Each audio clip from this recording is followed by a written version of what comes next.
जय हिंद दोस्तों, वंदे मातरम। ये जो धुन अभी आप लोगों ने सुनी, जो गाना आप लोगों ने सुना, दरअसल ये है इजराइल का नेशनल एंथम।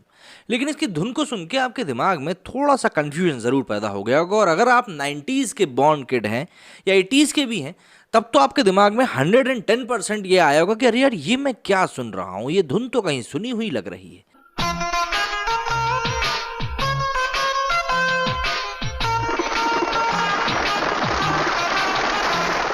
दरअसल ये धुन है दिल जले मूवी का एक गाना था, मेरा देश मेरा मुल्क मेरा ये वतन। उससे मिलती जुलती कुछ ये धुन है, जरा एक बार और सुनिए।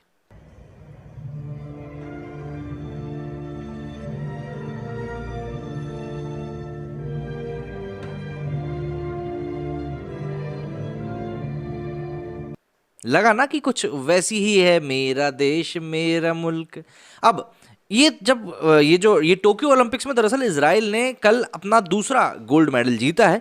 और जब उन्होंने गोल्ड मेडल जीता तो जाहिर सी बात है उनका नेशनल एंथम बजा। और उस नेशनल एंथम की ये जो धुन है उसने सभी का ध्यान अपनी ओर खींच लिया। इस इंसिडेंट के बाद से ही एक खबर है जो कि ट्विटर पे काफ़ी ज़्यादा वायरल हो रही है। उसमें ये कहा जा रहा है कि भाई, असल में अनु मलिक का जो जन्म है वो सबसे पहले 1870 में हुआ था। उसके बाद उन्होंने 1887 में 1887 में हतीका लिखा, जिसको कि 1948 में इजराइल ने as a national anthem adopt कर लिया। उसके बाद उनका री इनकारनेशन हुआ है एज एन अनु मलिक। दोनों तस्वीरें भी इस ट्वीट में उनकी यहाँ पर साझा करी गई हैं। अब बात सिर्फ इतनी ही होती तो समझ में भी आ जाता।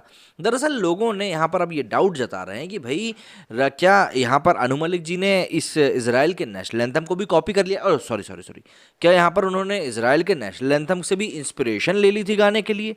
सबसे बड़ा लोगों के मन में सवाल ये उठ रहा है, क्योंकि जब ये गाना बना था दिल जले मूवी का, तब तो इंटरनेट का इतना दौर नहीं था। आज की डेट में तो खैर इंटरनेट का एक्सेस बहुत ज़्यादा ईजी हो चुका है और आप किसी भी चीज़ को बहुत आसानी से ढूंढ भी सकते हो। अब इसको लेकर अनु मलिक ट्विटर के ऊपर ट्रेंड करने लगे। भाई, इंडियन तो इंडियन है। जब ध्यान किसी और की जब किसी चीज़ की तरफ चला जाता है तो फिर वो किसी भी चीज़ को इतनी आसानी से छोड़ते नहीं हैं। और फिर भी वो ऐसी चीज़ जिसमें कि उनको चोरी की बू आ रही हो, तो जाहिर सी बात है यहाँ पर तो बखिया उधेड़ दी जाएगी।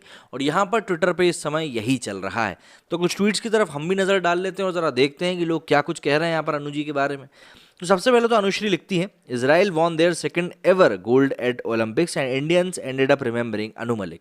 2 मिनट के लिए तो जब मैंने ये ट्वीट्स पढ़े तो मुझे लगा कि यार, हो सकता है जिस एथलीट ने गोल्ड मेडल जीता होगा उसका नाम भी अनु मलिक होगा। और इंडिया में अक्सर ये चीज़ होती है कि नाम को लेकर कन्फ्यूजन हो जाता है। पर जब जरा देखा इसको तब पता चला कि भैया यहाँ तो इंस्पिरेशन ली गई है जरा, कि भाई देखो तुमने अच्छा बनाया है, हम इंस्पायर हो जाते हैं, हम भी ऐसे ही कुछ बना लेते हैं। मेहुल लिखते हैं, Anu Malik after copying national anthem of Israel for this song मेरा मुल्क मेरा देश।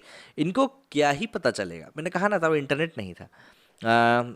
तड़का मार के 2.0 लिखते हैं, when fans came to know the song of the movie Dil Jale Mera मुल्क Mera Desh composed by Anu Malik was inspired by Israel's national anthem. Fans to Anu Malik, वाह भाई वाह। गोविंद लिखते हैं, Israel PM, we got to know that you made a song copying our national anthem Indian Idol Anu Malik. भारी mistake हो गया sir, एकदम blender हो गया। अनुष्का लिखती हैं, with a talented music director like Anu Malik, you can experience world's weirdest crossovers like Israelis national anthem in an Indian patriotic song और कुछ piano tunes in a Bollywood romantic song. Anything is possible. यश पटेल लिखते हैं, Anu Malik heard the Israel national anthem years before all of us losers. Give him some credit. मतलब बंदे ने कहाँ कहाँ जाकर म्यूजिक सुन के रखा यार, सबसे बड़ी बात तो ये है। डॉक्टर मनीता लिखती हैं, I heard Anu Malik's song for the first time today. ओहो बहुत डीप बात बोल गई। मिकेन लिखते हैं, Anu Malik after listening Israelis national anthem on TV, ऊंचे सर में मत गाओ वजन बिगड़ जाएगा। धोती की बात है। सुपरस्टार लिखते हैं, next week we will do space dedicated to Shri Anu Malik, share your favourite music song. Bollywood to Anu Malik after he copies Israelis national anthem for his song. Anu Malik stole a lot of his late father's compositions and credited it to himself. I have heard this from reliable sources. यहाँ पर स्वाति शेठ कुछ बड़ी बातें बोल रही हैं। वीर फोगाट लिखते हैं, Bollywood copied Israelis national anthem tune, this is next level Anu Malik. इसके आगे एक और भाई साहब लिखते हैं कि भाई OMG Israel copied it's national anthem from maestro Anu Malik album दिल जले। मतलब इजराइल ने अनु मलिक के गाने को कॉपी किया है, वाह। प्रत्युष लिखते हैं, from replies got to know that Anu Malik has copied Israelis national anthem and projected it as Mera मुल्क मेरा देश सॉन्ग फ्रॉम दिल जले मूवी। ये देखो, ये भाई साहब को यहाँ पर भी गुस्सा आ गया। तू आग लगा, तू आग लगा, तू आग लगा देगा, हाँ, probably the only original tune Anu Malik has ever composed. Who said that Anu Malik was copied song from Israeli anthem? I think Olympic Committee is playing मेरा मुल्क मेरा देश song for the honor of legend Anu Malik. तो इस तरीके से आपने देखा कि भाई कई लोगों ने इसको लेकर ट्वीट किया है, बात कही है कि भाई आखिर ये चल क्या रहा है। इंस्पिरेशन लिए भाई अनु मलिक ने, इस चीज़ को एंजॉय करना चाहिए आप जितना कर सकते हैं। अब आप लोगों का कहना है इस मामले में मुझे कमेंट करके ज़रूर बताइएगा, मुझे बहुत इंतज़ार रहेगा, क्योंकि ये एक अलग नेक्स्ट लेवल का ही निकला है यार, ये तो नेक्स्ट लेवल का। मेरे इस वीडियो में फिलहाल इतना ही। जय हिंद, जय भारत।